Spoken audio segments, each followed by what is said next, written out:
Welcome to the Daily Walk Podcast, brought to you by Walk Thru the Bible. The Daily Walk Podcast is a daily devotional that will guide you on a life-changing journey through the Bible in 1 year. Join us every day to hear the entire Bible in a year, alongside a daily devotional thought that will help bring God's Word alive for you.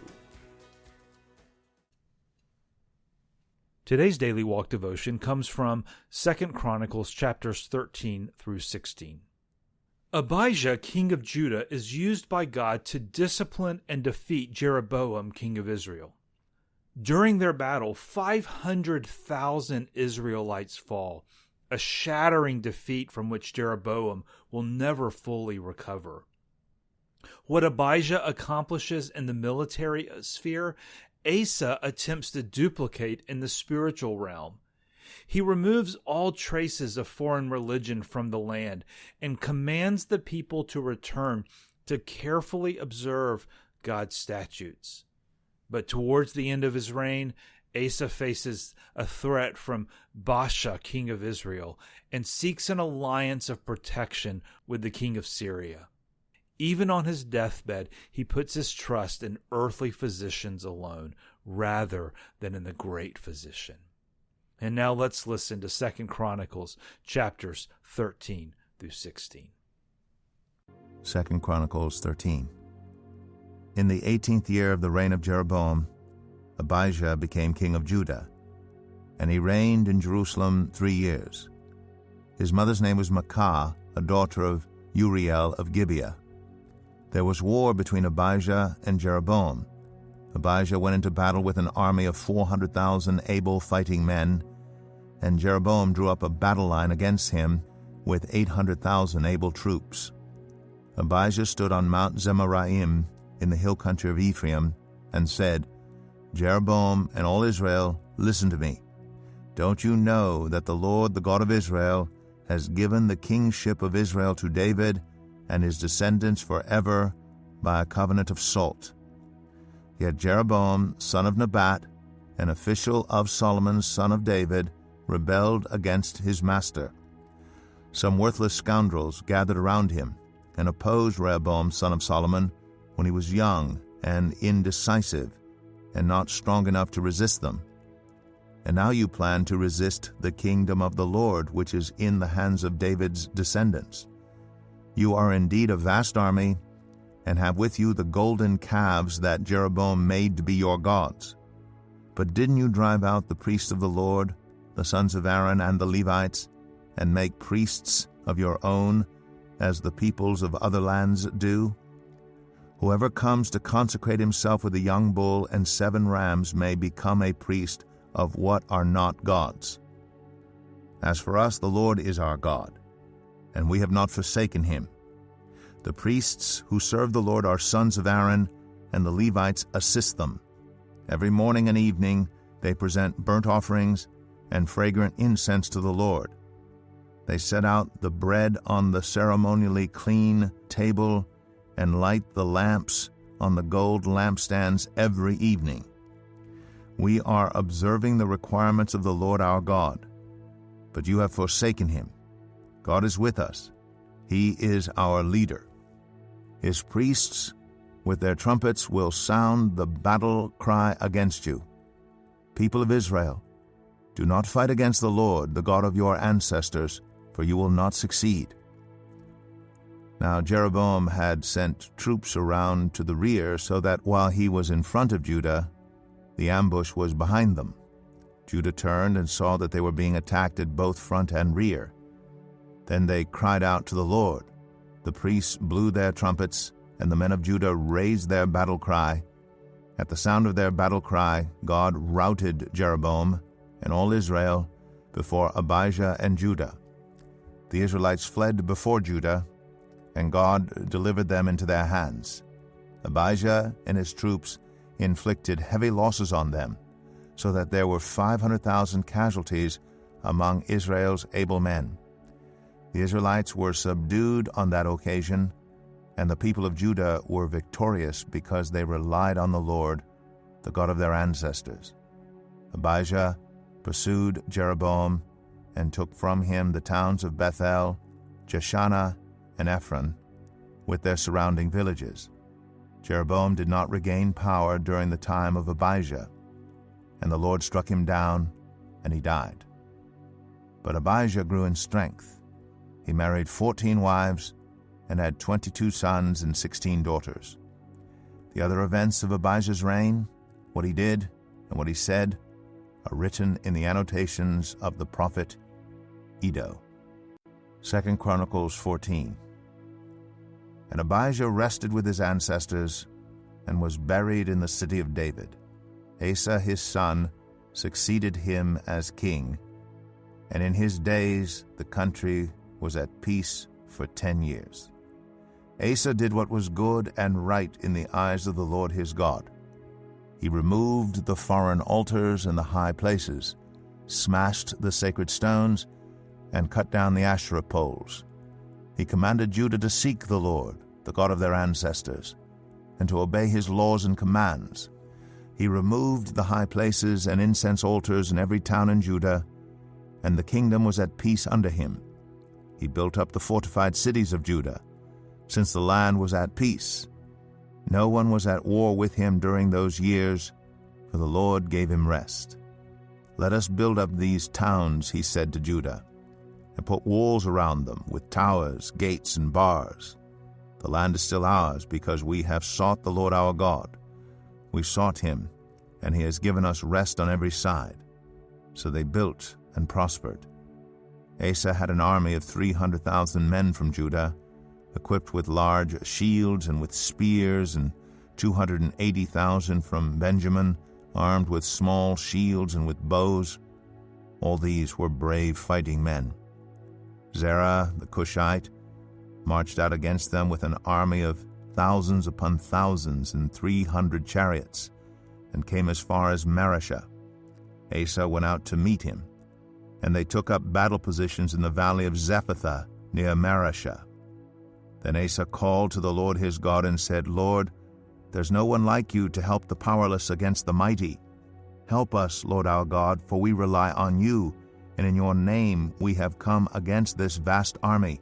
Lord, you are our God. Do not let mere mortals prevail against you. The Lord struck down the Cushites before Asa and Judah. The Cushites fled, and Asa and his army pursued them as far as Gerar. Such a great number of Cushites fell that they could not recover. They were crushed before the Lord and his forces. The men of Judah carried off a large amount of plunder. They destroyed all the villages around Gerar, for the terror of the Lord had fallen on them. They looted all these villages, since there was much plunder there. They also attacked the camps of the herders and carried off droves of sheep and goats and camels. Then they returned to Jerusalem. 2 Chronicles 15. The Spirit of God came on Azariah, son of Oded. He went out to meet Asa and said to him, Listen to me, Asa, and all Judah and Benjamin. The Lord is with you when you are with him. If you seek him, he will be found by you. But if you forsake him, he will forsake you. For a long time Israel was without the true God, without a priest to teach, and without the law. But in their distress they turned to the Lord, the God of Israel, and sought him, and he was found by them. In those days it was not safe to travel about, for all the inhabitants of the lands were in great turmoil. One nation was being crushed by another, and one city by another, because God was troubling them with every kind of distress. But as for you, be strong and do not give up, for your work will be rewarded. When Asa heard these words and the prophecy of Azariah son of Oded, the prophet, he took courage. He removed the detestable idols from the whole land of Judah and Benjamin, and from the towns he had captured in the hills of Ephraim. He repaired the altar of the Lord that was in front of the portico of the Lord's temple. Then he assembled all Judah and Benjamin, and the people from Ephraim, Manasseh, and Simeon, who had settled among them, for large numbers had come over to him from Israel when they saw that the Lord his God was with him. They assembled at Jerusalem in the 3rd month of the 15th year of Asa's reign. At that time they sacrificed to the Lord 700 head of cattle and 7,000 sheep and goats from the plunder they had brought back. They entered into a covenant to seek the Lord, the God of their ancestors, with all their heart and soul. All who would not seek the Lord, the God of Israel, were to be put to death, whether small or great, man or woman. They took an oath to the Lord with loud acclamation, with shouting and with trumpets and horns. All Judah rejoiced about the oath because they had sworn it wholeheartedly. They sought God eagerly, and he was found by them. So the Lord gave them rest on every side. King Asa also deposed his grandmother Maacah from her position as queen mother because she had made a repulsive image for the worship of Asherah.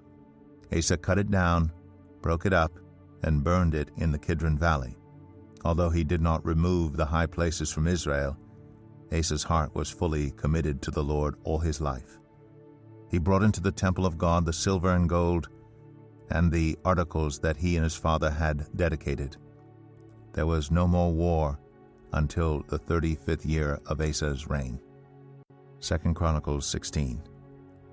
In the 36th year of Asa's reign, Baasha, king of Israel, went up against Judah and fortified Ramah to prevent anyone from leaving or entering the territory of Asa, king of Judah. Asa then took the silver and gold out of the treasuries of the Lord's temple and of his own palace and sent it to Ben-Hadad, king of Aram, who was ruling in Damascus. "Let there be a treaty between me and you," he said, "as there was between my father and your father. See, I am sending you silver and gold. Now break your treaty with Baasha, king of Israel, so he will withdraw from me." Ben-Hadad agreed with King Asa and sent the commanders of his forces against the towns of Israel.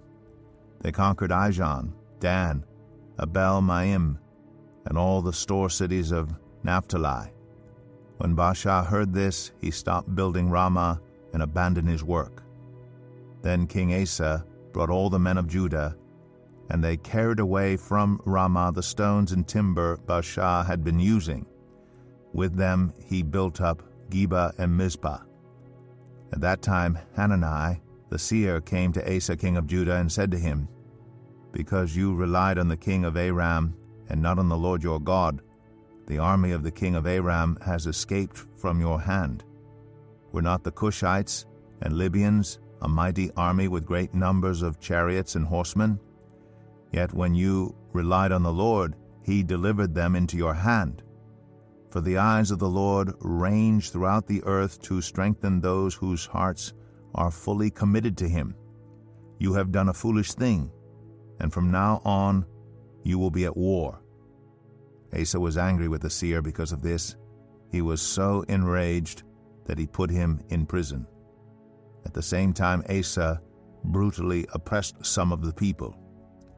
The events of Asa's reign, from beginning to end, are written in the book of the kings of Judah and Israel. In the 39th year of his reign, Asa was afflicted with a disease in his feet. Though his disease was severe, even in his illness he did not seek help from the Lord, but only from the physicians. Then in the 41st year of his reign, Asa died and rested with his ancestors. They buried him in the tomb that he had cut out for himself in the city of David. They laid him on a bier covered with spices and various blended perfumes, and they made a huge fire in his honor. Here's your daily devotional thought for today. Have you ever found yourself in a seemingly hopeless situation, one in which you looked at your circumstances and felt fear or despair or discouraged? What did you do? Did you try to fix the situation yourself, or did you ask God to step in? Things were looking bad for King Asa. Baasha, the king of Israel, had sealed off all escape routes, and the situation looked hopeless. So Asa, instead of asking God to help, turned to the king of Syria, Ben-Hadad, and bribed him to come to his rescue. From all outward appearances, the strategy worked, but God saw it differently. Earlier, Asa had trusted in the Lord, not in foreign powers. Now he was turning from trust in God to trust in himself, and God disciplined him. What is the pattern of your life?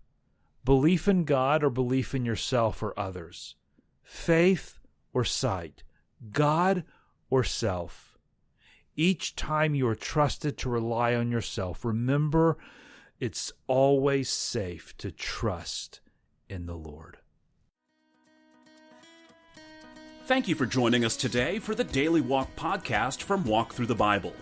Be with us tomorrow as we continue our life-changing journey through the Bible in a year. Love this episode of the Daily Walk Podcast?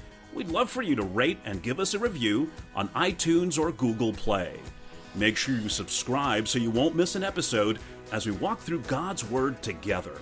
For more resources to help you live God's Word, visit walkthru.org. That's WALKTHRU.org. Walk through the Bible. Take a walk, change the world.